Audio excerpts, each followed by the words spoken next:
Start कर चुके थे।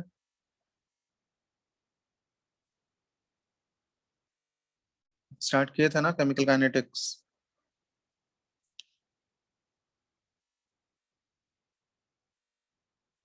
बोलोगे कुछ? हेलो। Yes sir. कहाँ तक हुआ था? क्या क्या क्या क्या डिस्कस किए थे हम लोग कल, बताओ। केमिकल काइनेटिक्स में कहाँ तक डिस्कस किए थे हम लोग?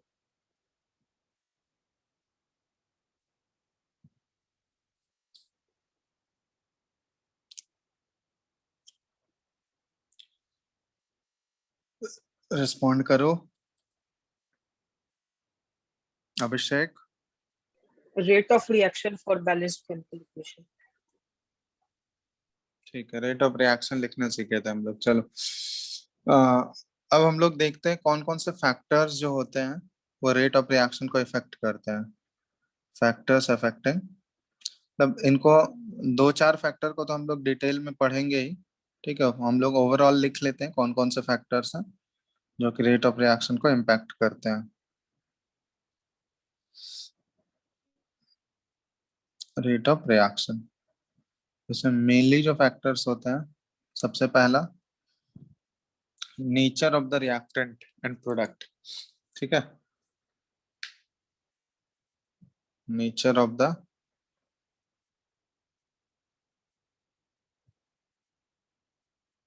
रिएक्टेंट एंड प्रोडक्ट, ये सब ऐसे ही कर लेना। सेकंड फैक्टर होता है concentration of the reactants. Concentration of the reactants कैसे अफेक्ट करता है रेट ऑफ रिएक्शन को, ये हम लोग डिटेल में करेंगे अभी। ठीक है, तो कंसंट्रेशन ऑफ द रिएक्टेंट्स। तीसरा होता है surface area of the reactants. Surface area of the reactants. फिर उसके बाद फोर्थ होता है टेम्परेचर, कौन से टेम्परेचर पर रिएक्शन हो रहा है। फिफ्थ होता है प्रेजेंस ऑफ कैटलिस्ट। इसमें बहुत सारे रिएक्शंस तुम लोग देखे होंगे कि अगर हम लोग बिना कैटलिस्ट के कराते हैं तो वो रिएक्शन नहीं होता है, लेकिन जैसे ही कैटलिस्ट ऐड कर देते हैं तो वो रिएक्शन का रेट क्या हो जाता है, वो इंक्रीज हो जाता है। देखे हो ना ऐसा बहुत सारा रिएक्शंस जिसको कराने के लिए हमको कैटलिस्ट का जरूरत पड़ता है ना। Yes, sir. Presence of catalyst हो गया, उसके बाद प्रेजेंस ऑफ लाइट। लाइट के प्रेजेंस में भी बहुत सारे रिएक्शंस होते हैं जहाँ लाइट एक कैटलिस्ट की तरह काम करता है। ठीक है, तो लाइट भी हो गया। PH, pH of the solution. बहुत सारे रिएक्शंस होते हैं जो कि सिंपली एसिडिक मीडियम में ही होते हैं या फिर बेसिक मीडियम में ही होते हैं, तो उसके लिए पीएच बहुत इंपॉर्टेंट रोल प्ले करता है। ठीक है, ये सारे फैक्टर्स हैं और भी हैं। डाइलेक्ट्रिक कांस्टेंट जैसे मीडियम का, कि जिस मीडियम में वो रिएक्शन हो रहा है उस मीडियम का डाइलेक्ट्रिक कांस्टेंट कितना है, तो dielectric constant of the medium उस पर भी डिपेंड करता है। ठीक है, तो ये सारे कुछ कुछ फैक्टर्स हैं जो कि रिएक्शन के रेट को इफेक्ट करता है। तो हम लोग डिटेल में करेंगे इसमें, जैसा थ्रू आउट ये कंसेंट्रेशन ऑफ द रिएक्टेंट वाला करेंगे अभी तुरंत। इसका टेम्परेचर भी हम लोग डिटेल में करेंगे, प्रेजेंस ऑफ कैटलिस्ट, ये सारे कुछ कुछ फैक्टर्स हैं जो कि हम लोग को डिटेल में करना है, कैसे ये सब इम्पैक्ट करता है रेट ऑफ रिएक्शन को। ठीक है, तो इसको पहले नोट कर लो, फिर हम लोग एक एक करके स्टार्ट करते हैं।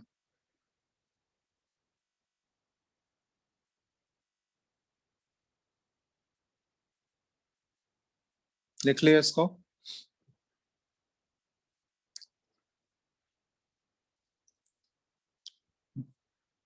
स्क्रीन दिख रहा है ना सबको? आवाज, Yes, sir.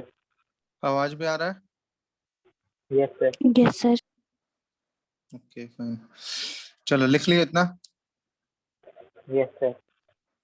ठीक है, अब हम लोग यहाँ पे देखना चाह रहे हैं सबसे पहले कि कंसंट्रेशन ऑफ रिएक्टेंट कैसे रेट ऑफ रिएक्शन को इम्पैक्ट करता है। ठीक है, उसके लिए एक हम लोग रेट लॉ एक्सप्रेशन पढ़ते हैं। ठीक है, तो यहाँ पे लिख लेना रेट लॉ एक्सप्रेशन हम लोग कैसे लिखते हैं। तो एक्चुअली यहाँ पे ऐसे लिख सकते हो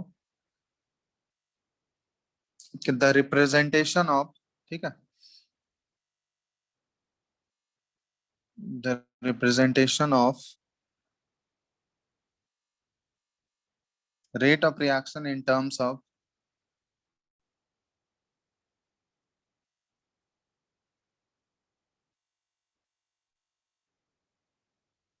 concentration of the reactants is known as rate law. इसको हम लोग रेट लॉ बोलते हैं, रेट लॉ एक्सप्रेशन। ठीक है,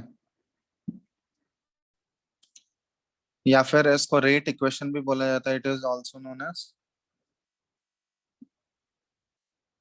नोन एज रेट इक्वेशन और रेट एक्सप्रेशन। ठीक है, रेट इक्वेशन और रेट एक्सप्रेशन। ठीक है, ये ध्यान रखना। अब ये रेट इक्वेशन या रेट लॉ एक्सप्रेशन हम लोग लिखते कैसे हैं? तो इसको लिखने का तरीका ये है,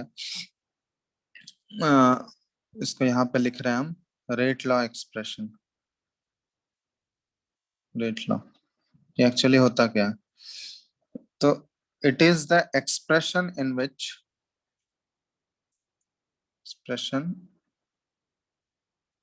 in which reaction rate is given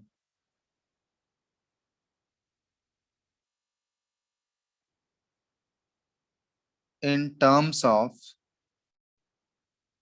लिखते जाना तुम लोग साथ साथ में, molar concentration of reactants with each term raised to some power। ठीक है, with each term raised to some power which may or may not be same as the stoichiometric coefficient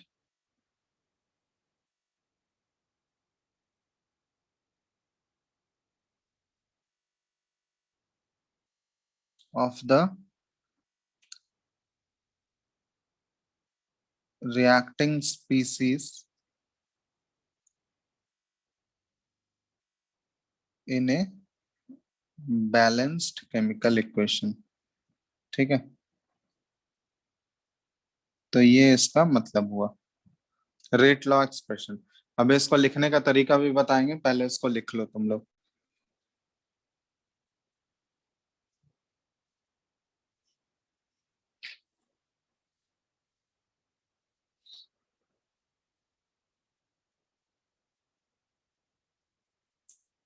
दिख रहा है ना सबको? Yes, sir. तो पहले statement को लिखो, फिर बताते हैं इसको कैसे हम लोग समझते हैं, कैसे लिखते हैं, तरीका क्या है।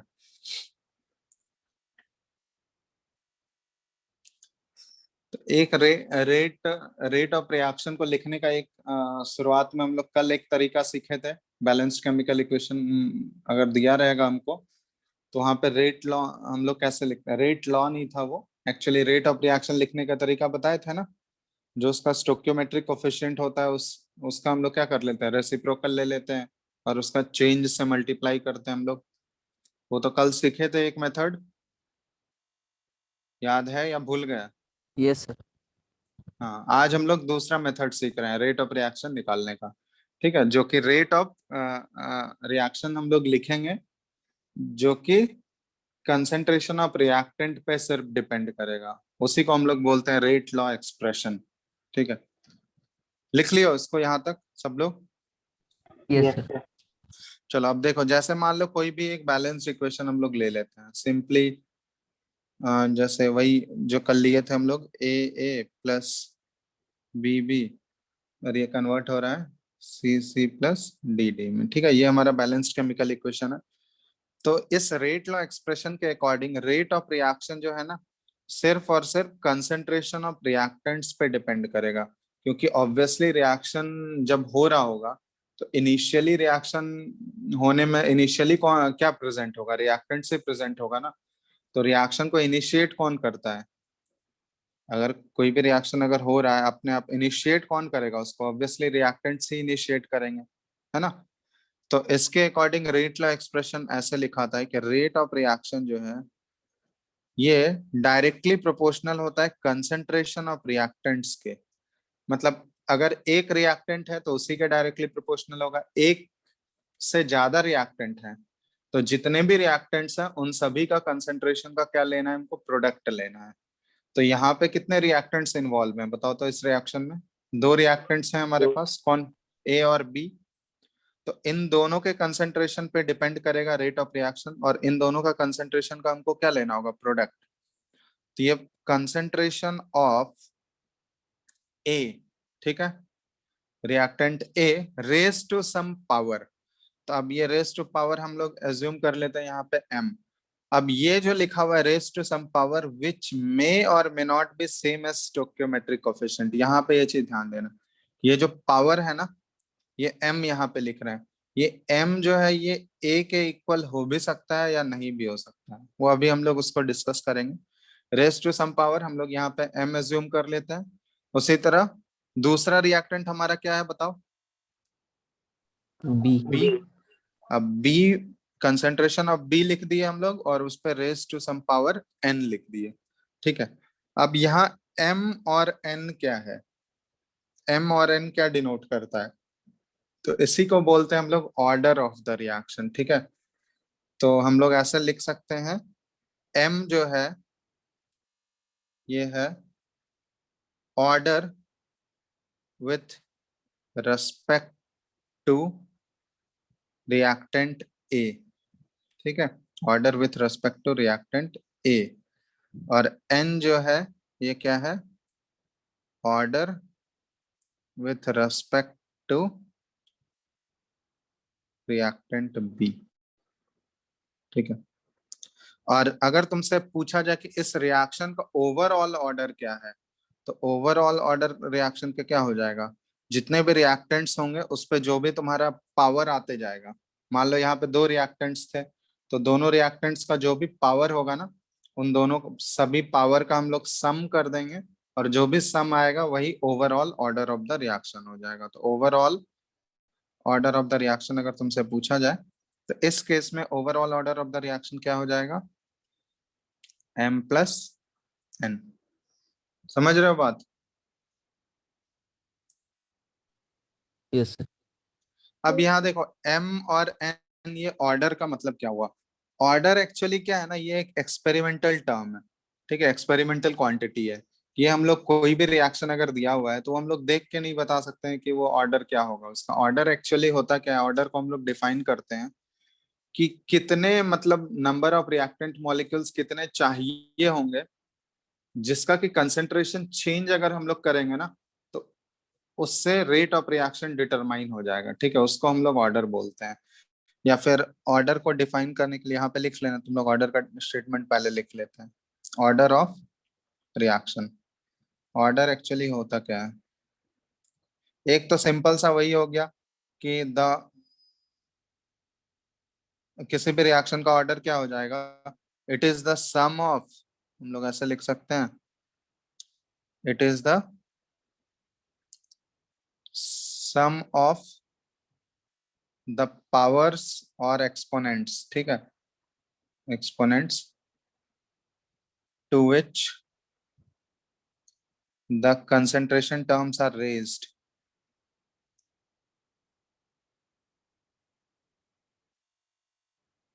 Are raised in the rate law expression, ठीक है। तो रेट लॉ एक्सप्रेशन में जो भी कंसेंट्रेशन टर्म्स रिएक्टेंट के इन्वॉल्व होंगे उसका जो एक्सपोनेंट होगा ना, उन सभी एक्सपोनेंट का हम लोग सम कर देंगे तो वो ऑर्डर ऑफ रिएक्शन को बताएगा, ठीक है। इसका लिटरल मीनिंग क्या हुआ? ये ऑर्डर मतलब क्यों जरूरत पड़ता है?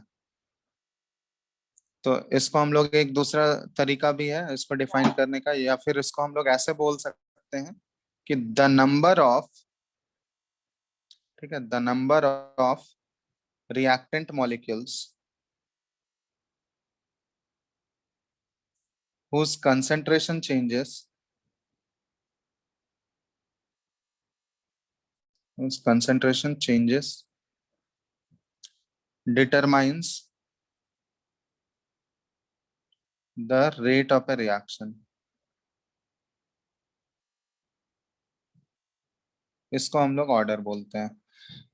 ठीक है, तो मतलब कितने नंबर ऑफ रिएक्टेंट मॉलिक्यूल्स का हमको जरूरत पड़ेगा उस रिएक्टेंट का। ठीक है, मतलब जैसे रिएक्टेंट ए के रेस्पेक्ट में ऑर्डर एम है, तो यहाँ पे एम मॉलिक्यूल्स हमको ए का जरूरत पड़ेगा, जो कि डिटरमाइन करेगा कि रेट ऑफ रिएक्शन क्या होगा। उसी तरह रिएक्टेंट बी के रेस्पेक्ट में ऑर्डर एन है, तो N molecules of reactant B का हमको जरूरत है, जो कि डिटरमाइन करेगा कि रेट ऑफ रिएक्शन क्या होगा। तो ऑर्डर का लिटरल मीनिंग यही होता है। और ये कितने नंबर ऑफ मॉलिक्यूल्स ए और बी के रिक्वायर्ड होंगे या ऑर्डर क्या होगा उनका, वो कभी भी हम लोग रिएक्शन देख के नहीं बता सकते हैं। ऑर्डर हमेशा एक एक्सपेरिमेंटल क्वांटिटी है, तो वो एक्सपेरिमेंटली ही डिटरमाइन किया जाता है। रिएक्शन को रन कराया जाता है, रन कराने के बाद वो एक्सपेरिमेंटली ही वो वैल्यू कैलकुलेट किया जाता है। ठीक है, अब ये जो वैल्यू आएगा एम और एन, जैसे ऑर्डर विद एम है order with respect to A और एन है order with respect to B. अब ये इसके स्टोक्योमेट्रिक कोफिशिएंट ए और बी, यहीं से है ना, बैलेंस इक्वेशन से अगर हम लोग देखें तो इसका स्टोक्योमेट्रिक कोफिशिएंट ए और बी का स्टोक्योमेट्रिक कोफिशिएंट बी। तो एम का वैल्यू ए के इक्वल हो भी सकता है, नहीं भी हो सकता है। एन का वैल्यू बी के इक्वल हो भी सकता है, नहीं भी हो सकता है। ये अगर एम और एन ए और बी के इक्वल हो रहा है, इसका मतलब वो कोइंसिडेंस है। ठीक है, जरूरी नहीं है कि हर केस में सेम ही होगा। समझ रहे हो बात? Yes, sir. तो वो हम लोग ऐसा नहीं बोल सकते हैं कि एम और एन जो भी ऑर्डर होगा रिएक्शन का, वो उसके स्टोक्योमेट्रिक कोफिशिएंट के बराबर हमेशा होगा। वो गलत है स्टेटमेंट। वो उसके इक्वल हो भी सकता है, अगर हो रहा है तो जस्ट बाय कोइंसिडेंस है। ठीक है, जरूरी नहीं है कि वो हर केस में उसके स्टोक्योमेट्रिक कोफिशिएंट के बराबर होगा।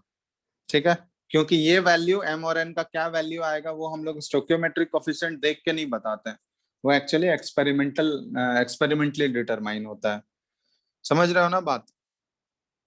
Yes, sir. तो ऑर्डर के बारे में कुछ कुछ पॉइंट्स ये ध्यान रखना तुम लोग। पहला ये है कि ऑर्डर ऑफ ए रिएक्शन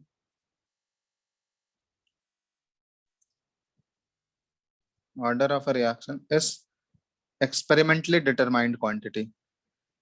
ठीक है, हमेशा इसको हम लोग एक्सपेरिमेंटली डिटरमाइन करते हैं। ये रिएक्शन देख के कभी नहीं बता सकते हम लोग। पहला तो ये पॉइंट हो गया। ठीक है, दूसरा, order can not be return from a balanced chemical equation. ठीक है, बैलेंस्ड केमिकल इक्वेशन अगर दिया है तो जरूरी नहीं कि हम उसका ऑर्डर बता सकते हैं, क्योंकि समझ रहे हो ना, क्योंकि स्टोकियोमेट्रिक कोफिशिएंट का इक्वल तो होता नहीं है। होता है क्या? No, sir. अगर हो रहा है तो वो जस्ट कोइंसिडेंस है, जरूरी नहीं हर केस में वैलिड होगा। ठीक है, from the balanced chemical equation.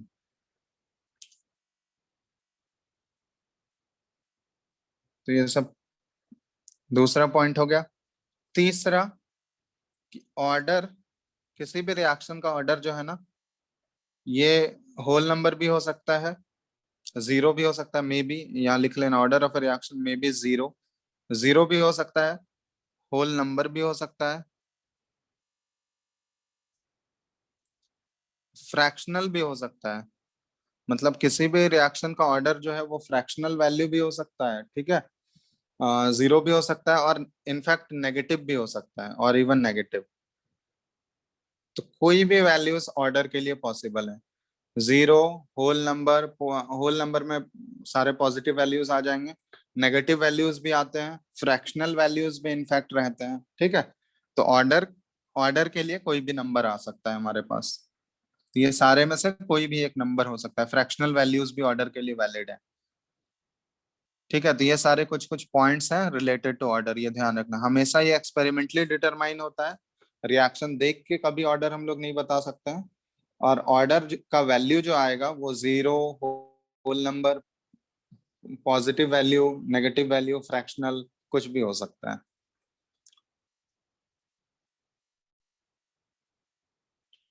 ठीक है, तो ये है ऑर्डर से रिलेटेड।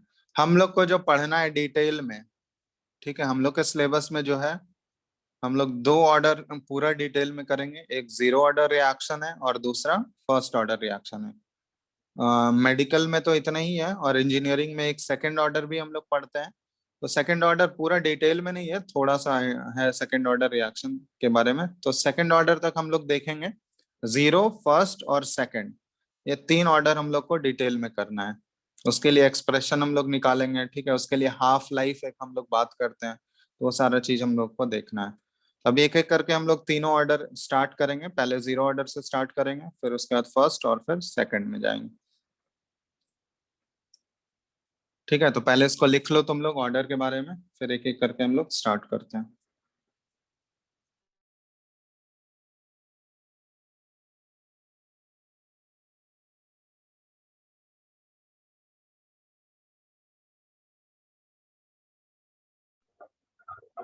लिख लिए सर।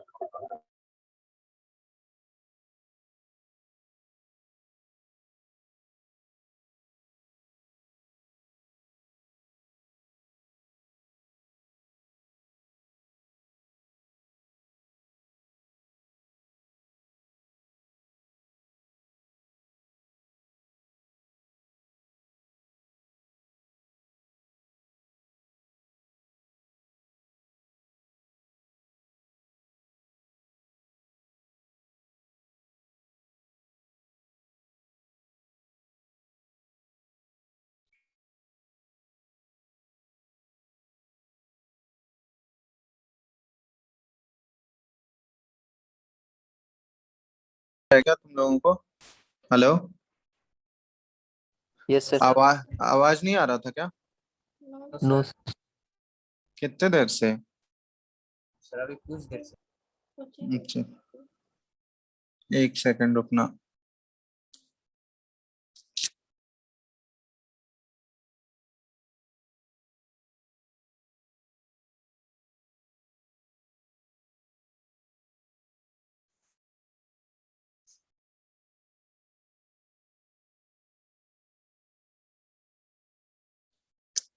स्क्रीन दिख रहा है? आदित्य होस्ट शिफ्ट करो।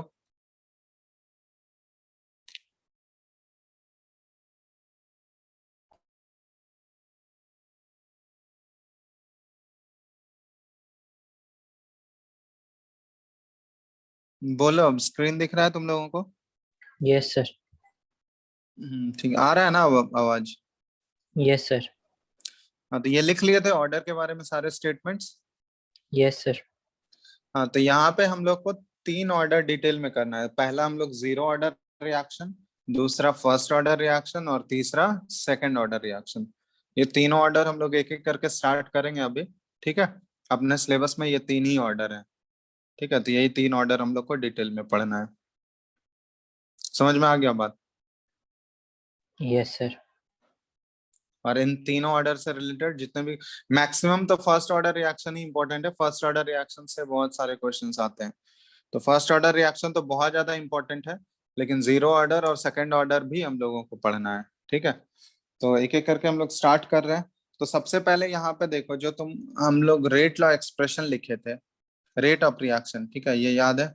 अभी जो ऊपर लिखे थे हम लोग, वो जो इक्वेशन दिए थे हम लोग, ए और बी वाला, तो उसमें रेट ऑफ रिएक्शन आर, ये हम लोग क्या लिखे थे? Directly proportional to concentration of reactant A raise to power M, concentration of reactant B raise to power N, है ना।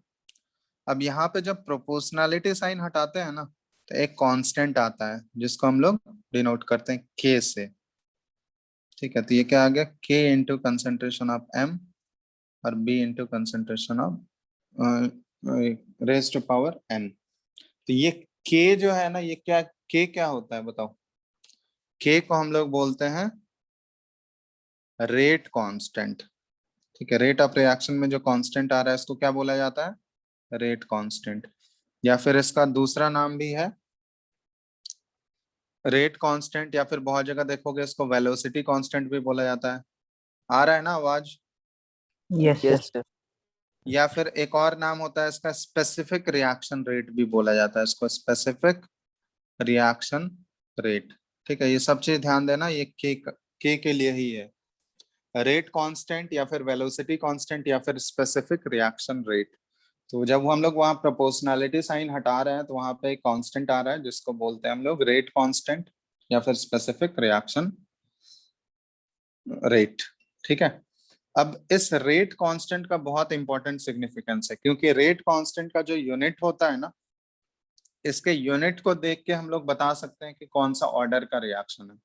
जैसे मान लो कोई भी एक सिंपल सा रिएक्शन है, जैसे सिंपल सा लेते हैं, फॉर एग्जांपल ए से जा रहा है ये रिएक्टेंट, चलो आर से हम लोग ले लेते हैं, रिएक्टेंट आर से जा रहा है प्रोडक्ट में। ठीक है, इसके लिए जो रेट लॉ एक्सप्रेशन लिखोगे R is equal to K into concentration of reactant R, और रेस्ट टू पावर मान लेते हैं कुछ एन है इसके रेस्पेक्ट में ऑर्डर, है ना। सिंपल सा ऐसा लिख सकते हैं हम लोग। Yes, sir. अब यहाँ पे देखो हम लोग एक्चुअली पता करना चाह रहे हैं कि वो के का यूनिट क्या है। ठीक है, यूनिट ऑफ के हम लोग निकालना चाह रहे हैं, क्योंकि के यूनिट को देख के हम लोग order of reaction easily predict कर सकते हैं कि उसका ऑर्डर क्या होगा। ठीक है, पूरे रिएक्शन का ऑर्डर क्या होगा। तो अब यहाँ पे देखना के का यूनिट क्या हो जाएगा, तो के इज इक्वल टू, यहाँ आर है, आर क्या डिनोट कर रहा है, रिएक्शन का रेट। आर क्या डिनोट करता है, Yes. Rate of रिएक्शन के reaction. Rate of reaction.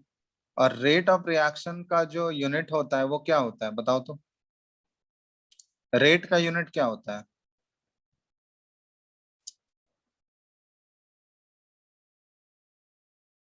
ये रेट हो गया और कंसंट्रेशन ऑफ आर पे पावर एन। तो रेट का यूनिट क्या होता है, कंसंट्रेशन बाय टाइम, ये तो होगा ना, concentration upon time. Yes, sir. Hello, अरे भूल गए तुम लोग, रेट का यूनिट कल तो डिस्कस किए थे ना। रेट में क्या होता है, ऊपर चेंज इन कंसंट्रेशन आता है और नीचे टाइम आता है। तो ऊपर चेंज इन कंसंट्रेशन है तो यूनिट तो कंसंट्रेशन वाला ही रहेगा, यस और no. Yes, sir. Yes, sir. और नीचे तुम्हारा टाइम रहेगा, ये हो गया रेट का यूनिट। अब इसको हम लोग डिवाइड किससे कर रहे हैं, रेट के यूनिट को डिवाइड कर रहे हैं हम लोग कंसंट्रेशन ऑफ रिएक्टेंट पे रेज टू पावर एन। तो कंसंट्रेशन ऑफ रिएक्टेंट का यूनिट क्या रहेगा, वो तो कंसंट्रेशन ही रहेगा, है ना। और उस पर पावर क्या आ गया, वन पावर एन हो गया यहाँ नीचे, कोई दिक्कत। No, sir. अब यहाँ पे के का यूनिट हम लोग लिखने जा रहे हैं, तो के का देखो ऊपर कंसंट्रेशन पे पावर वन है, कुछ नहीं है तो वन है, और नीचे कंसंट्रेशन पे पावर एन है। तो इसको हम लोग क्या लिख सकते हैं, कंसंट्रेशन पे पावर वन माइनस एन लिख सकते हैं, एन ऊपर गया तो। और Yes, sir. टाइम, और टाइम का क्या हो गया, ये इनवर्स हो गया, टाइम भी ऊपर ले गए तो ये टाइम माइनस वन हो गया इनवर्स। तो यही यूनिट होता है रेट कांस्टेंट का। अब ये n के वैल्यू पे डिपेंड करेगा, n का वैल्यू पे डिपेंड करेगा मतलब n क्या यहाँ पे है, n है ऑर्डर ऑफ द रिएक्शन, क्योंकि इस रिएक्शन में तो एक ही रिएक्टेंट है ना, एक ही रिएक्टेंट है, तो जो Yes, भी sir. उस रिएक्टेंट के रेस्पेक्ट में ऑर्डर होगा वो रिएक्शन का भी ऑर्डर हो जाएगा। तो n यहाँ पे ऑर्डर ऑफ द रिएक्शन हो गया। ठीक है, तो अगर n का वैल्यू जीरो हुआ, तो n का वैल्यू जीरो हो गया मतलब ये कौन सा ऑर्डर है रिएक्शन का, जीरो ऑर्डर रिएक्शन हो गया। n का वैल्यू जीरो मतलब क्या हुआ, जीरो ऑर्डर रिएक्शन, यस और नो। Yes. तो जीरो ऑर्डर रिएक्शन में देखो के का यूनिट क्या आ जाएगा हमारे पास, एन का वैल्यू तुम जीरो पुट करो तो के का यूनिट क्या आ गया, कंसंट्रेशन पे पावर वन और टाइम इनवर्स, यही हो गया। अब कंसंट्रेशन के जगह तुम देखोगे ये ऐसे भी रहता है, मोलैरिटी कंसंट्रेशन, मोलैरिटी हम लोग यूज करते हैं, तो मोलैरिटी पे पावर वन सिंपली मोलैरिटी, और टाइम देखोगे सेकंड में जनरली होता है तो मोलैरिटी पर सेकंड हो गया।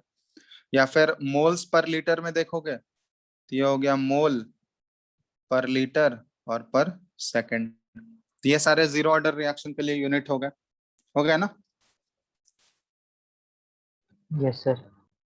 समझ आ रहा है बात, एन का वैल्यू जीरो है, तो एन का वैल्यू जीरो है मतलब क्या हुआ, जीरो ऑर्डर रिएक्शन।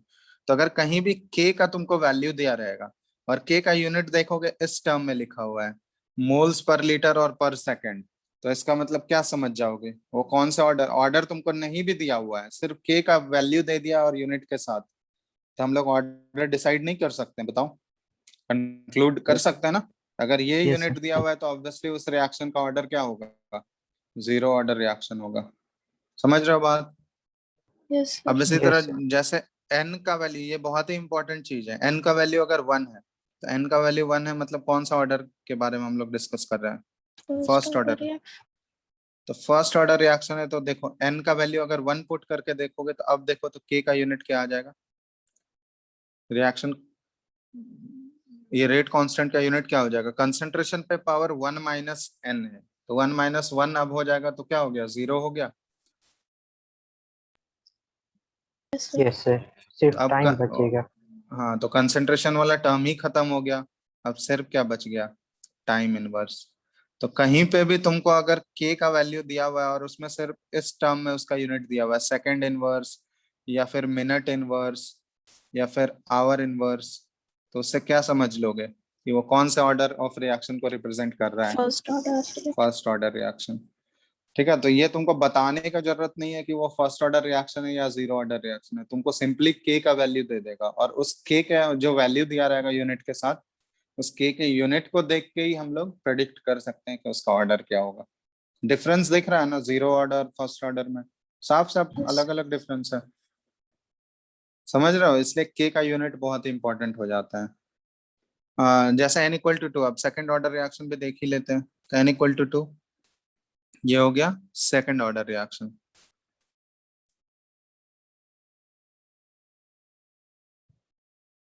तो सेकंड ऑर्डर रिएक्शन में क्या हो जाएगा बताओ?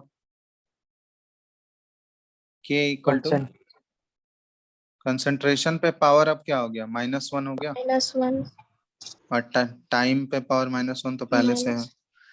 तो कंसंट्रेशन जैसा मोलारिटी लेते हैं, मोलारिटी पावर -1 और टाइम सेकंड इनवर्स, या फिर मोल्स पर लीटर में अब करोगे तो देखो अब क्या हो गया? ये मोल पे पावर -1, लीटर पे पावर 1 और सेकंड इनवर्स। देख रहे हो ये फर्स्ट जीरो ऑर्डर और फर्स्ट सेकंड ऑर्डर में डिफरेंस है या नहीं? जीरो ऑर्डर का यूनिट देखो और फर्स्ट सेकंड ऑर्डर का यूनिट देखो, दोनों में डिफरेंस दिख रहा है साफ साफ। Yes, sir. तो ये बहुत ही इंपॉर्टेंट है, ठीक है। हम लोग के यूनिट को देख के उसका ऑर्डर प्रेडिक्ट कर सकते हैं। तो क्वेश्चन में भी तुमको इस टाइप का मिलेगा जहाँ पे डायरेक्टली तुमको ऑर्डर नहीं दे के सिंपली के का वैल्यू दे देगा, तो उससे तुमको कंक्लूड करना है कि ये कौन सा ऑर्डर है, ठीक है, वही डिसाइड करना है तुमको। तो ये पता होना चाहिए तुमको कि के का यूनिट हम लोग कैसे निकालते। तो अब कोई भी ऑर्डर ऑफ रिएक्शन हो उसके लिए हम लोग के का यूनिट निकाल सकते हैं ना, एन का वैल्यू पुट करते जाओगे आ जाएगा के का यूनिट। समझ रहे हो बात? ठीक है, तो इसको नोट करो। तो जनरली हम लोग जीरो फर्स्ट और सेकंड से ही रिलेटेड बात करेंगे क्योंकि यही अपने सिलेबस में है। तो अब एक एक करके हम लोग स्टार्ट करेंगे। सबसे पहले जीरो ऑर्डर आज देखेंगे, ठीक है, फिर फर्स्ट ऑर्डर नेक्स्ट क्लास में करेंगे। आज जीरो ऑर्डर से हम लोग स्टार्ट कर, पहले लिख लो इसको फिर आगे बढ़ते हैं। इसमें कोई डाउट नहीं है ना? No, sir. कोई डाउट होगा तो बोलना।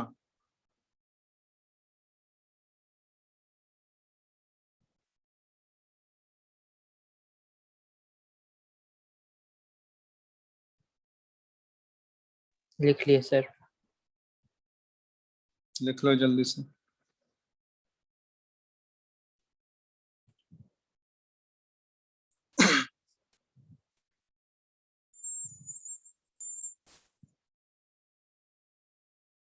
हो गया सबका? Yes, sir. ओके, चलो तो अब हेडिंग डाल लो तुम लोग, जीरो ऑर्डर रिएक्शन, ठीक है, जीरो ऑर्डर रिएक्शन।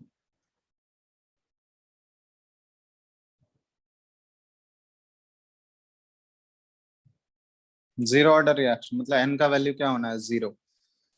ठीक है, जैसे मान लो कोई भी इसमें आर से ये पी जा रहा है, तो इसके लिए रेट ला एक्सप्रेशन जब लिखेंगे आर इज इक्वल टू क्या आ जाएगा?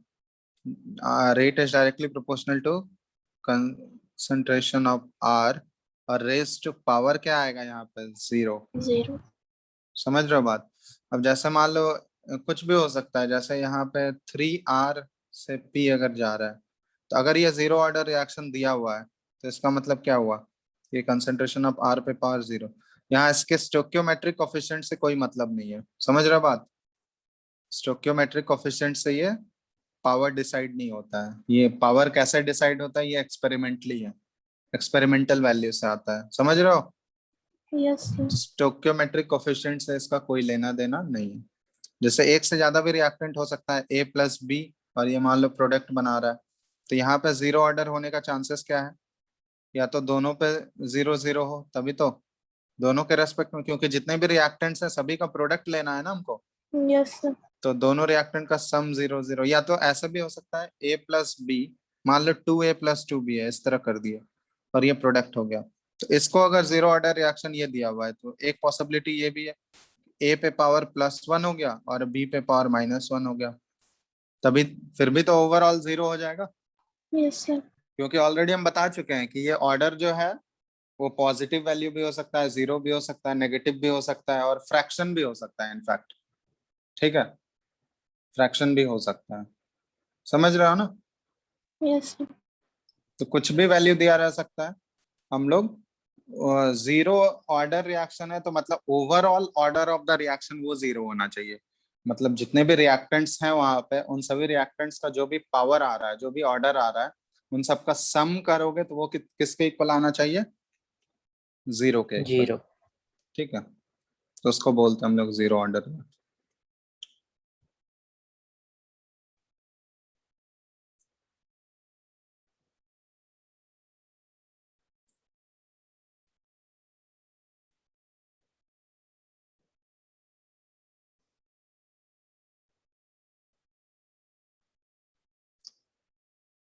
कोई दिक्कत? अब सिंपल सा हम लोग स्टार्ट करते हैं। जैसे कोई एक सिंपल सा रिएक्शन है, इसके लिए हम लोग एक रेट लॉ मतलब इंटीग्रेटेड रेट लॉ निकालते हैं इंटीग्रेट करके। ठीक है, वो बहुत ही इंपॉर्टेंट है। इंटीग्रेटेड रेट लॉ इक्वेशन हम लोग डिराइव करते हैं। ठीक है, हर एक ऑर्डर के लिए, जीरो ऑर्डर के लिए भी डिराइव करेंगे, फर्स्ट ऑर्डर के लिए भी करेंगे हम लोग। ठीक है, तो अभी हम लोग जीरो ऑर्डर के लिए कर रहे हैं integrated rate law expression. Integrated rate expression for zero order reaction।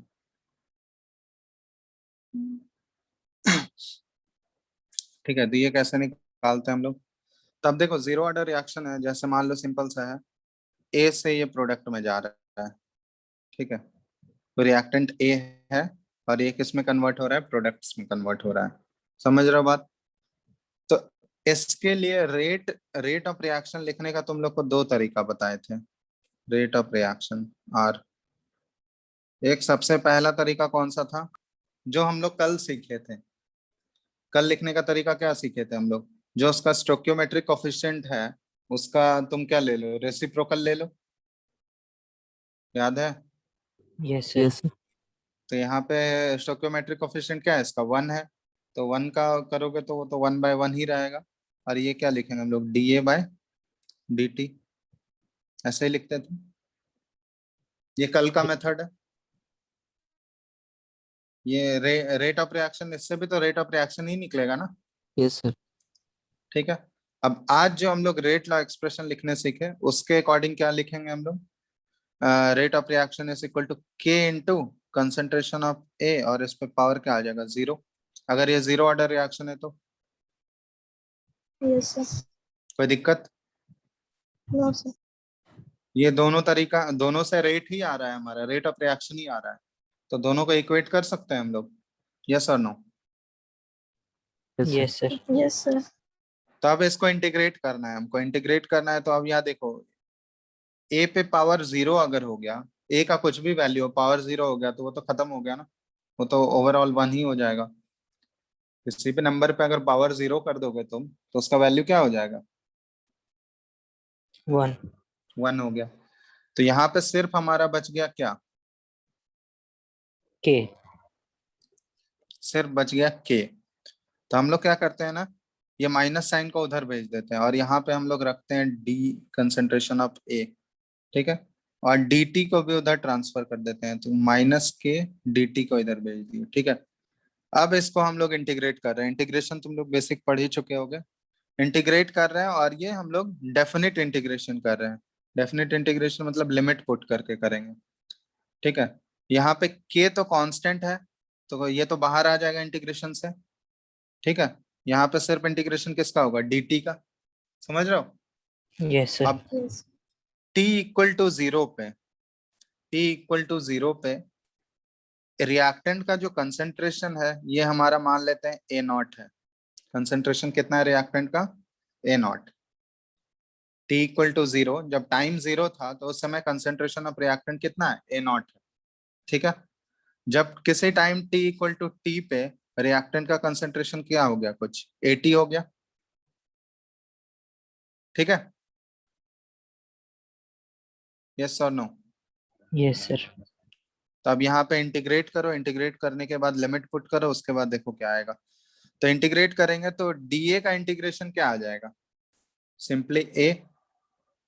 अगर डीएक्स का इंटीग्रेशन करते हैं तो क्या आता है? एक्स ही आता है ना। Yes, sir. उसी तरह डीए का इंटीग्रेशन करेंगे तो क्या आएगा? ए आएगा। अब ये ए में हमको लिमिट क्या पुट करना है? कहाँ से कहाँ तक? ए नॉट से 80 तक लिमिट पुट करने वाला पढ़े हो ना, definite integral. Yes, sir. Yes, sir. और इधर देखो dt का इंटीग्रेशन पुट करेंगे, ये माइनस के तो बाहर है, dt का इंटीग्रेशन पुट करोगे क्या आएगा? dt का इंटीग्रेशन t आएगा। ठीक। Yes. और यहाँ पे लिमिट कहाँ से कहाँ पुट करना है? 0 से t। अब देखो तो ये a में लिमिट पुट करो ए नॉट से 80, तो ये क्या आ जाएगा? 80 माइनस ए नॉट, और इधर क्या आ गया? माइनस के t माइनस 0, तो ये क्या हो गया? t। तो यहाँ से एक्सप्रेशन क्या आ गया हमारा? 80 is equal to A naught minus K T. ठीक है, ये एक्सप्रेशन हमारा आ गया जीरो ऑर्डर रिएक्शन। अब यहाँ पे ये चीज ध्यान देना, ये सारे टर्म्स का मतलब क्या है? ए नॉट क्या है? ये है इनिशियल कंसंट्रेशन ऑफ रिएक्टेंट, समझ रहे हो बात? और एटी क्या है? Concentration of reactant at time, ठीक। कितने टाइम? टी पे। रिएक्टेंट एट टाइम टी, मतलब टाइम टी के बाद कितना कंसंट्रेशन ऑफ रिएक्टेंट बचा हुआ है, तो उसको हम लोग 80 से डिनोट करते हैं। और के क्या है? ये तो रेट कांस्टेंट है। ठीक है, तो ये इसका मतलब हो गया। तो जीरो ऑर्डर के लिए जो हमारा इंटीग्रेटेड रेट लॉ एक्सप्रेशन आया, ये क्या आया? 80 is equal to A naught minus K T. ठीक है, ये ध्यान रखना है, ये याद रखना है। अब ये देखो हर एक केस में ये नहीं होगा। यहाँ पे स्टोक्योमेट्रिक कोफिशिएंट हम लोग 1 लिए थे ना, स्टोक्योमेट्रिक कोफिशिएंट हमारा 1 था, इसलिए ये सिंपल इस फॉर्म में आया, केटी के फॉर्म। अगर स्टोक्योमेट्रिक कोफिशिएंट यहाँ पे आगे अगर 2 पुट कर दोगे तो 2 पुट करने पे भी यही सेम एक्सप्रेशन आएगा क्या? बताओ तो। No, sir. सेम नहीं आएगा ना, फिर वहां पे हमको यहाँ 1/2 करना होता, -1/2 करना पड़ता ना यहाँ पे, समझ रहे हो? तो प्रोसेस ध्यान दो, प्रोसेस हम लोग कैसे कर रहे हैं, प्रोसेस ध्यान दो। अगर वहां पे कुछ भी नंबर हो तो उसके अकॉर्डिंग प्रोसेस अगर पता होगा तो आसानी से कर सकते हो। तो प्रोसेस देखो, प्रोसेस समझ आया कि नहीं, कैसे हम लोग निकाल रहे हैं, वो इम्पोर्टेंट है। एक्सप्रेशन तो तुम लोग डिराइव कर ही लोगे, प्रोसेस पता होना चाहिए, और प्रोसेस एक बार अच्छे से देखो।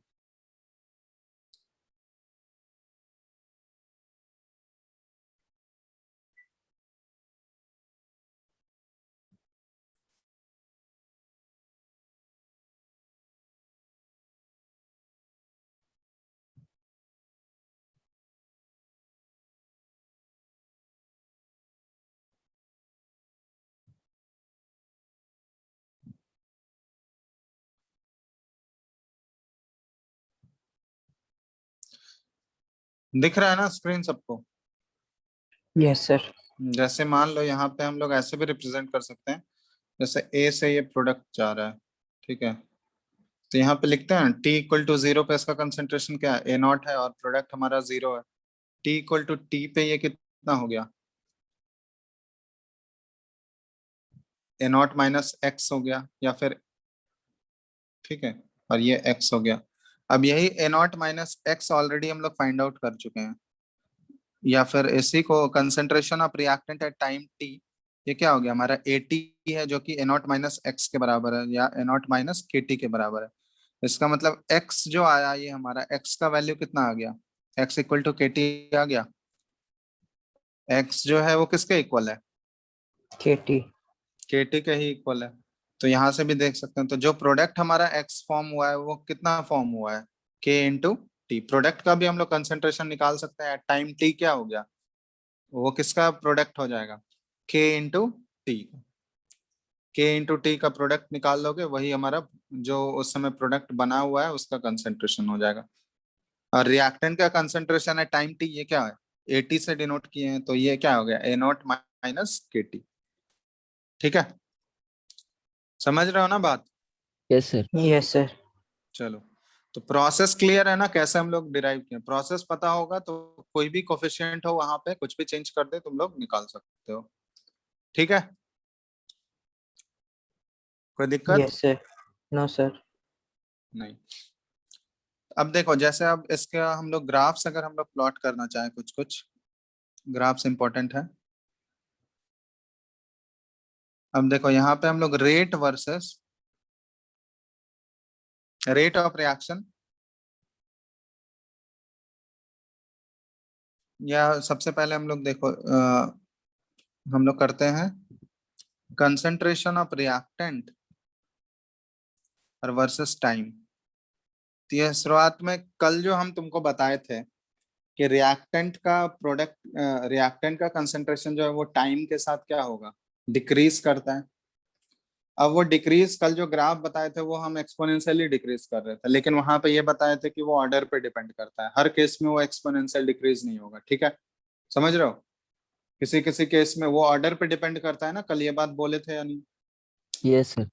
तो यहाँ पे देखो, अब जीरो ऑर्डर का ग्राफ अभी हम लोग प्लॉट कर रहे हैं। तो जीरो ऑर्डर में तुम लोग खुद देखो, रिएक्टेंट का कंसंट्रेशन एक्सपोनेंशियली घट रहा है या लीनियरली घट रहा है, ये बताओ। Linearly. इक्वेशन देखो इसका, AT is equal to A naught minus K T. तो ये y equal to M X वाला फॉर्म वाला ग्राफ है, y equal to M X plus C वाला ग्राफ है या नहीं। और इस ग्राफ का स्लोप क्या है, माइनस के, नेगेटिव स्लोप है। Yes, sir. Yes, sir. और इसका इंटरसेप्ट कितना है, ए नॉट।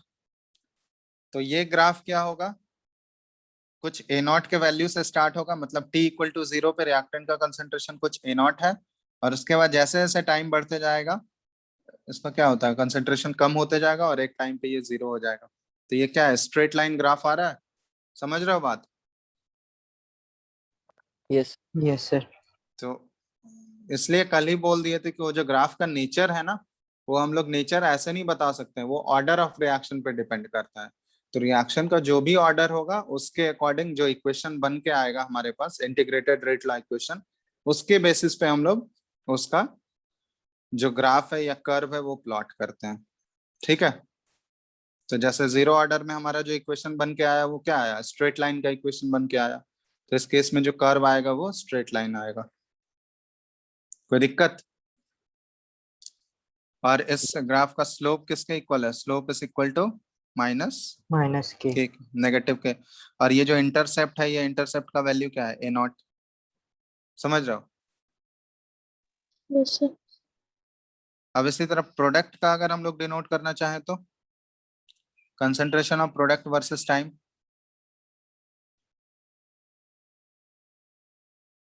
इसका ग्राफ कैसा आएगा, ये भी straight line, Yes, sir. Passing through origin, passing through origin, क्योंकि x इक्वल टू के टी है ना, यहाँ तो कोई इंटरसेप्ट नहीं है। t इक्वल टू जीरो पे प्रोडक्ट का कंसेंट्रेशन क्या है, जीरो है। और जैसे जैसे टाइम बढ़ते जा रहा है उसका कंसेंट्रेशन भी क्या होते जा रहा है, इंक्रीज करते जा रहा है। तो इसका भी स्लोप किसके इक्वल है, के इक्वल। समझ रहे हो बात, इसका पॉजिटिव स्लोप होगा और रिएक्टेंट का जो ग्राफ होगा उसमें नेगेटिव स्लोप आएगा। कोई दिक्कत।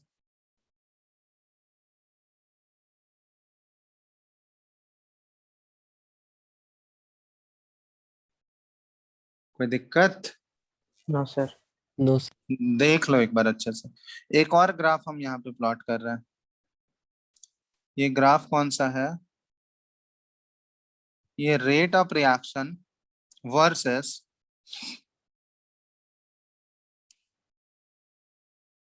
Concentration of reactant, rate of reaction versus concentration of reactant for zero order.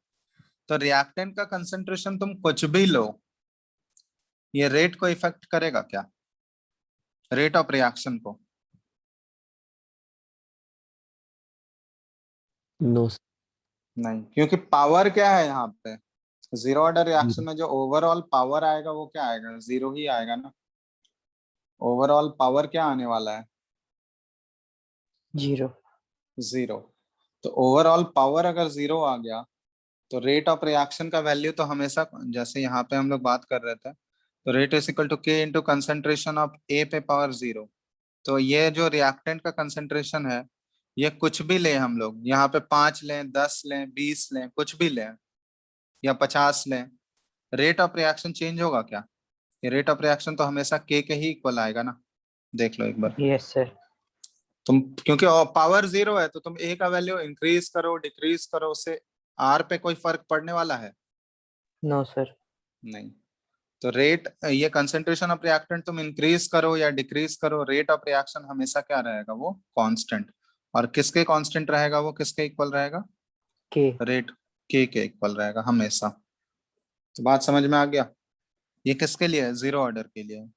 ये रेट कांस्टेंट के लिए, रेट कांस्टेंट के इक्वल रहेगा हमेशा। कोई दिक्कत इनमें किसी को, ग्राफ प्लॉटिंग में?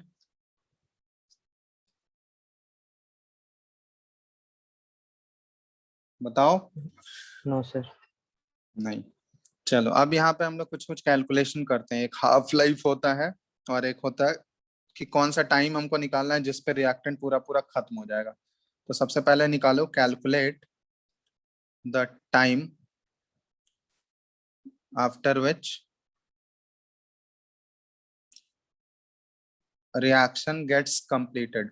तो रिएक्शन कब कंप्लीट होगा, जब पूरा पूरा रिएक्टेंट खत्म हो जाएगा। जब पूरा पूरा रिएक्टेंट खत्म हो जाएगा उसी समय रिएक्शन कंप्लीट हो जाएगा ना। समझ रहे हो बात? Yes, sir. तो वो टाइम तुमको निकालना है जिस टाइम पे रिएक्टेंट का कंसेंट्रेशन क्या हो जाए, जीरो। मतलब ये वाला टाइम तुमको निकालना है। निकाल सकते हो। तो एक्सप्रेशन हमको पता है ना, सीटी, सॉरी ऊपर जो हम बताए थे, A T equal to A naught minus K T. ठीक है।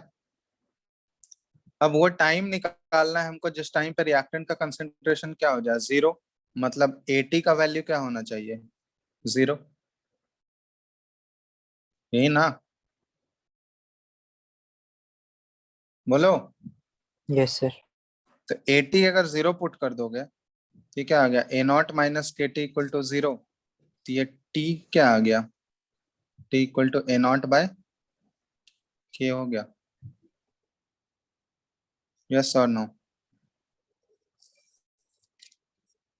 और ये ए नॉट बाय के, यही वैल्यू क्या बताएगा हमको, वो टाइम बताएगा जिस टाइम पे रिएक्टेंट का कंसेंट्रेशन पूरा क्या हो गया है, कंसेंट्रेशन ऑफ रिएक्टेंट ये पूरा पूरा क्या हो गया, खत्म हो गया, मतलब जीरो हो गया। ये किस टाइम पे होगा, ए नॉट बाय के। समझ रहे हो बात? Yes, sir. Yes sir. Yes, sir. तो ये जीरो ऑर्डर रिएक्शन के लिए हम लोग फाइंड आउट कर रहे हैं। ठीक है। तो वो टाइम अगर तुमको निकालना है जिस टाइम पे रिएक्शन खत्म हो गया या रिएक्टेंट का कंसेंट्रेशन जीरो हो गया, तो वो टाइम कौन सा है, T is equal to A naught by K. तो यहाँ पे जो ग्राफ में ये जो टाइम आया है, जहाँ पे देख रहे हो रिएक्टेंट का कंसेंट्रेशन पूरा जीरो हो गया है, तो ये कौन सा टाइम है, A naught by K equal होगा ये। यस और no? Yes, Yes, sir. sir. चलो, सिंपल सा चीज है, इसमें कुछ डिफरेंट दिख रहा है ना सबको screen? Yes Yes, sir. sir. चलो अब यहाँ पे एक हाफ लाइफ पीरियड की बात करते हैं हम लोग। हाफ लाइफ तुम लोग सुने भी होगे, हाफ लाइफ पीरियड। तो ये एक्चुअली हाफ लाइफ क्या है ना, ये टाइम ही है। ये कौन सा टाइम है, time after which 50% of the reactant gets consumed, of the reactants get consumed is called half life period। समझ रहे हो बात?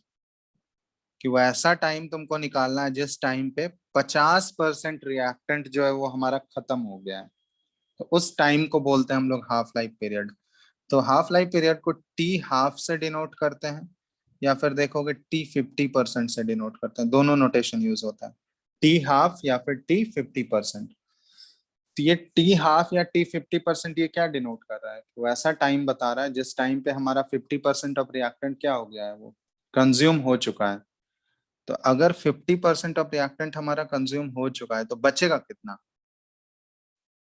50%. 50%। तो जैसे मान लो हमारा एक्सप्रेशन तो यही था के टी, ये A T equal to A naught minus K T. Initial अगर हम लोग ए नॉट लिए थे तो टी हाफ जब 50% खत्म हो जाएगा तो उस समय कितना बचा हुआ होगा? ए नॉट बाई टू, इसका आधा बचा हुआ होगा। Yes, sir.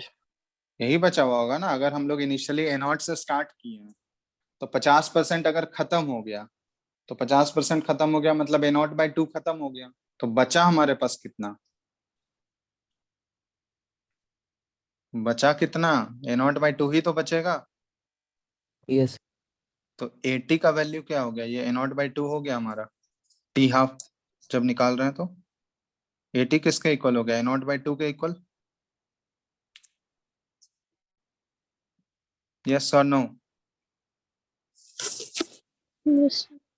और ये ए नॉट माइनस के इंटू ये जो टाइम निकाल रहे हैं ये कौन सा टाइम है? टी हाफ वाला टाइम ही है ना, हाफ लाइफ पीरियड। तब बताओ हाफ लाइफ पीरियड का एक्सप्रेशन क्या आ गया? T half is equal to A naught by two K. ये आ गया, देख लो।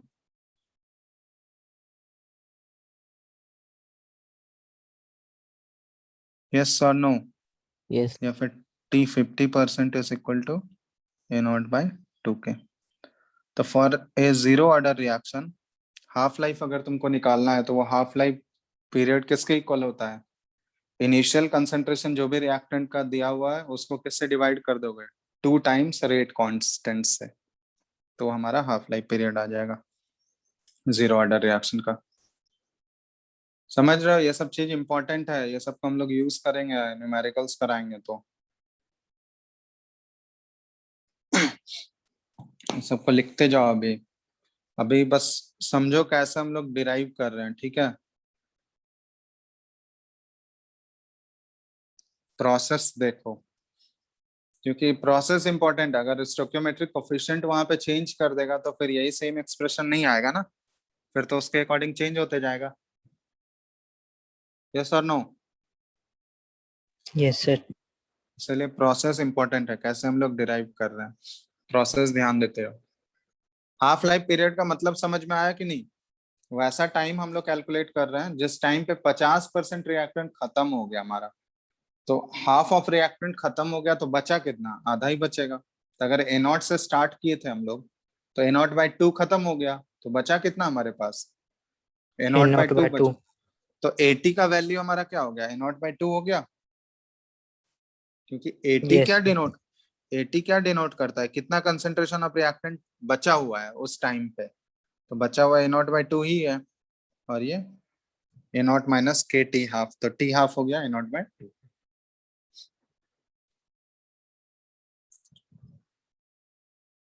ठीक है। तो जनरली अगर तुमको अगर कहीं ऐसा दिया रहेगा टी x% अगर लिखा हुआ है, जैसे टी 50% लिखे थे ना हम लोग यहाँ पे, तो ये 50% क्या डिनोट किया? टी 50% कि वैसा टाइम हम लोग निकाले जिसपे 50% ऑफ रिएक्टेंट खत्म हो गया। तो उसी तरह टी x% को हम लोग बोल सकते हैं कि टाइम आफ्टर विच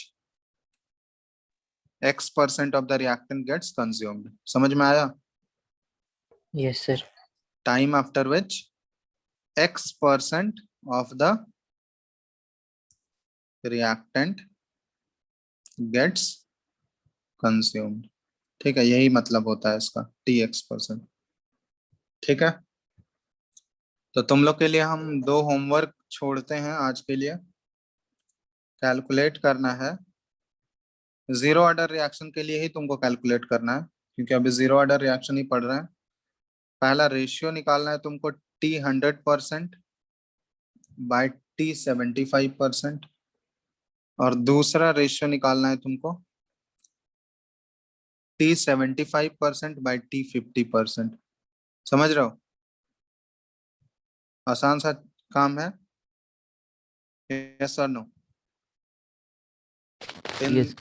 इन दोनों के टाइम का तुमको रेशियो निकालना है फॉर जीरो ऑर्डर रिएक्शन। ठीक है, फॉर जीरो ऑर्डर रिएक्शन। ठीक है, तो इतना सा काम तुम लोग करके रखना। एक बार सर पहले जिसमें पढ़। एक ही रिएक्टेंट होगा। हाँ, एक ही रिएक्टेंट।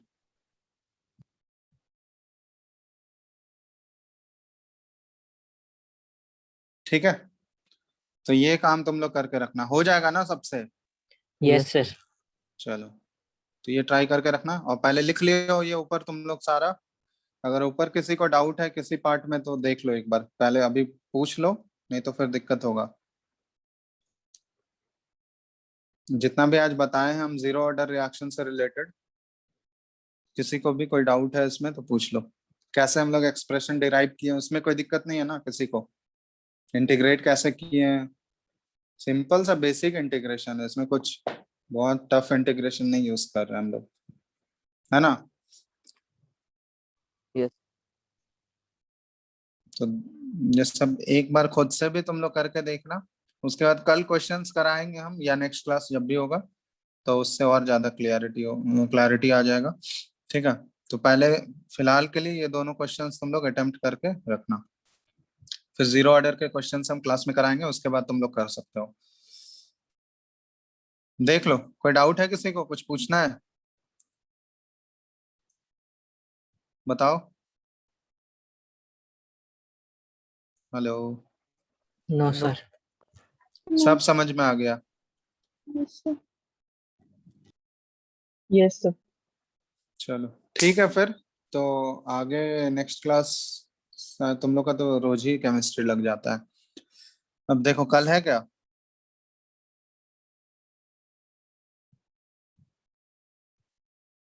टाइम टेबल में नहीं है सर। हाँ, कुंदन सर का है कल फर्स्ट में। तो पता नहीं, कल भी शायद हाँ शिफ्ट हो सकता है, पोस्टपोन हो सकता है कुंदन सर का। पोस्टपोन क्या, वो रिप्लेस हो जाएगा। तो देखो अब कल होगा तो कल ही डिस्कस करेंगे आगे। ठीक है, सर कल तुम हम लोग। लोग का यस नहीं है। सर। अच्छा, वो चेंज होगा ना अभी, पता नहीं, चलो देखते हैं, जो भी होगा वो पता चल ही जाएगा तुम लोगों को। तब तक तुम लोग सॉल्यूशन वाला पहले खत्म करो, ठीक है? सॉल्यूशन वाला खत्म करो, इसके बाद एक क्लास और हो जाएगा, इसके बाद इसके क्वेश्चंस कर सकते हो, मतलब जीरो ऑर्डर के। तुम लोग शुरुआत वाला तो बताए ही थे, बेसिक वाला कर लेना। कल वाला जो पार्ट बताए थे उसके क्वेश्चंस तुम लोग अटेम्प्ट कर सकते हो, बोले थे ना तुम लोगों को। यस। तो वो वाला क्वेश्चंस करो अटेम्प्ट अभी, जीरो ऑर्डर वाला अभी छोड़ देना, ठीक है? वो एक क्लास और होने दो, और क्वेश्चंस हम कुछ कराएंगे उसके बाद करना तुम लोग, ठीक है? तब तक पीछे वाला जो बचा हुआ है सॉल्यूशन और ये केमिकल काइनेटिक्स का शुरुआत वाला, वो सब कंप्लीट करो तुम लोग, ठीक है? Yes sir. चलो, चलो ठीक है, फिर आगे नेक्स्ट क्लास में करते हैं। Thank you sir. Thank you sir. Thank you, चलो sir. पीडीएफ भेज दीजिएगा। ठीक है, थैंक यू।